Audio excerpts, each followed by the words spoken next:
सुपड़ खां ने क्यों बसाया मक्का मदीना। मित्रों, अगर आपने रामायण देखी या पढ़ी होगी तो आप रावण की बहन सुपड़ खां के बारे में जरूर जानते होंगे। सुपड़ खां रामायण की एक ऐसी किरदार थी जिसकी वजह से प्रभु श्री राम को सभी रावण जैसे राक्षसों का वध करना पड़ा। लेकिन मित्रों, सभी राक्षसों का अंत होने के बावजूद भी सुपड़ खां बची हुई थी। हालांकि रावण की मौत के बाद सुपड़ खां का क्या हुआ इस बारे में रामायण में भी नहीं मिलता है। फिर भी कई इतिहासकारों का ये दावा है कि सुपड़ खां ने अपने भाई रावण की मौत के बाद इस्लाम धर्म की उत्पत्ति की और मक्का मदीना को बसाने वाली भी सुपड़ खां ही थी। इतिहासकारों के मुताबिक ये भी बताया जाता है कि आज इस दुनिया में मौजूद सभी मुसलमान सुपड़ खां के ही वंशज हैं। मित्रों, भले ही ये सारी बातें आपको एक कहानी की तरह लग रही हो, लेकिन आज के इस वीडियो में हम आपके सामने सुपड़ खां के कुछ ऐसे रहस्य से पर्दा उठाने वाले हैं जिन्हें जानने के बाद आप भी दांतों तले उंगलियां दबा लेंगे। तो नमस्कार मित्रों, आपका स्वागत है आपके अपने चैनल हिंदुइज्म वर्ल्ड पर। आपसे विनती, अगर आपने अभी तक हमारे चैनल को सब्सक्राइब नहीं किया है तो चैनल को सब्सक्राइब जरूर कर दें। मित्रों, रामायण के अनुसार हमें ये बताया गया है कि जब रावण ने माता सीता का हरण किया तो भगवान श्री राम ने माता सीता को आजाद कराने के लिए रावण समेत उसके पूरे वंश का नाश कर दिया था।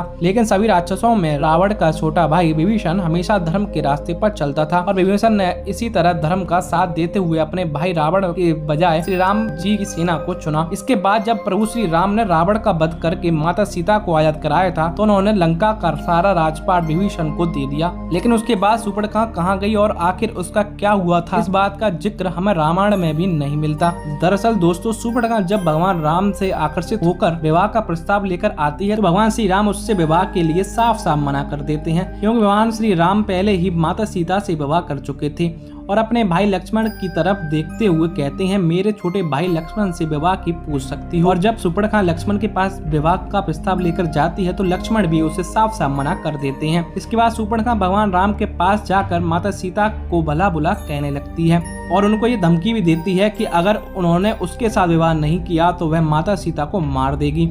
और उसके बाद सुपड़ खां माता सीता को मारने के लिए आगे बढ़ती है। तभी लक्ष्मण जी माता सीता का बचाव करने के लिए सुपड़ खां की नाक काट देते हैं और इसके बाद सुपड़ खां अपनी कटी हुई नाक के साथ भाई रावण के पास जाती है और अपने अपमान की सारी बात बताती है। रावण इस बात पर बहुत क्रोधित हो जाता है और माता सीता का हरण कर लेता है और भगवान राम, लक्ष्मण, सुग्रीव, हनुमान और वानर सेना के साथ रावण का वध कर देते हैं और माता सीता को लेकर अपने राज्य अयोध्या वापस चले जाते हैं। लेकिन हमेशा से लोगों के जहन में ये बात बनी हुई है कि सुपड़ खां का क्या हुआ। कई इतिहासकारों के द्वारा ये बताया जाता है कि सुपड़ खां अपने आप को दुनिया की सबसे सुंदर स्त्री मानती थी और जब लक्ष्मण जी ने माता सीता को बचाने के लिए उसकी नाक काट दी तो वह बहुत ही शर्म महसूस करती थी और नाक कटने के बाद अपने चेहरे को हमेशा कपड़े से छपा कर रखती थी। सुपड़ खां को जब ये पता चला कि सारे भाई भगवान राम के हाथों मारे जा चुके हैं तो उसने दैत्य गुरु शुक्राचार्य के पास जाने का फैसला किया और वह वहां जाकर रहने लगी। सुपड़ खां और शुक्राचार्य दोनों ही राक्षसों के वंश को आगे बढ़ाना चाहते थे।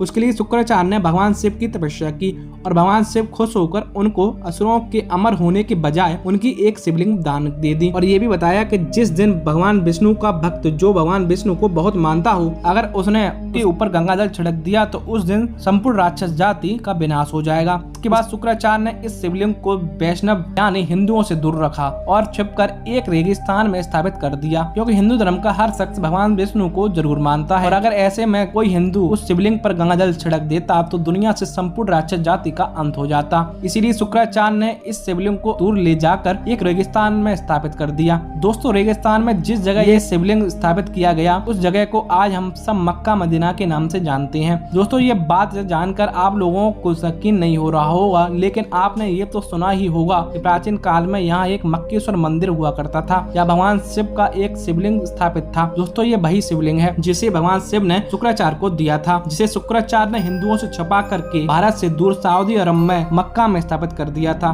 शुक्राचार्य ने इस शिवलिंग को सऊदी अरब में इसलिए स्थापित किया क्योंकि उन्हें ऐसा लगता था कि ये बात कभी किसी हिंदू को नहीं पता चलेगी और इससे राक्षसों का वंश भी सुरक्षित रहकर आगे बढ़ा रहेगा। शुक्राचार्य ने इस शिवलिंग की सुरक्षा का काम सुपड़ खां को सौंप दिया। उस समय सुपड़ खां अपने चेहरे को कपड़े से ढककर रखती थी और फिर सुपड़ खां अपने वंश को आगे बढ़ाने के लिए कई बच्चों को जन्म दिया था। इसके बाद आज वही बच्चे सुपड़ खां की इस परंपरा को निभाते जा रहे हैं। जी हाँ दोस्तों, हम बात कर रहे हैं मुसलमानों की, क्योंकि जब भी आपने मुसलमान महिलाओं को देखा होगा तो वह हमेशा ही अपने चेहरे पर ढककर रखती हैं, वह हमेशा ही बुर्का ही बांधती हैं। मुसलमान महिलाओं के इन कपड़ों में केवल उनकी आंखें ही नजर आती हैं और जब नाक कटने के बाद शूर्पणखा अपने चेहरे को कपड़े से छुपाकर रखती थी तो उसकी भी सिर्फ आंखें ही नजर आती थी। मक्का मदीना के मक्केश्वर में जो शिवलिंग स्थापित किया गया था उसकी सुरक्षा के लिए शूर्पणखा ने वहीं रहना शुरू कर दिया था और मक्का मदीना दुनिया की आज एक ऐसी जगह बन गई है जहाँ पर हिंदुओं का जाना सख्त मना है। इसके अलावा मित्रों बताया ये भी जाता है कि सऊदी अरब जिस जगह मक्का मदीना स्थित है उसके आसपास की सभी जगहों पर हिंदुओं को रहने की इजाजत भी नहीं है। मक्का मदीना में रहकर ही शूर्पणखा ने अपने वंश को बढ़ाया और नई नई परंपराओं का भी निर्माण किया। इनमें से एक परंपरा भी बुरखा बांधने की थी और ये रिवाज शूर्पणखा के समय से ही चला आ रहा है। दोस्तों ऐसा बताया जा रहा है कि द्वापर युग के जाने के बाद शूर्पणखा के वंशज आज के समय में इस्लाम धर्म के अनुयायी हैं और इस्लाम धर्म में शुक्रवार को एक विशेष महत्व दिया जाता है। इस बात का जिक्र धार्मिक ग्रंथों में भी किया जा चुका है। मित्रों ये सारी बातें किनारे करके इस कहानी पर गौर फरमाया जाए तो जरा एक बात सोचकर देखिए कि जाने ऐसी कौन सी वजह है जिसके कारण हिंदू का मक्का मदीना में जाना सख्त मना है और अगर कोई हिंदू चाहे भी तो मक्का मदीना के अंदर नहीं जा सकता। आखिर ऐसी कौन सी चीज है जो हिंदुओं को मक्का मदीना में जाने से रोकती है। दोस्तों इस बात के पीछे कोई ऐसा तो ठोस कारण होगा जिससे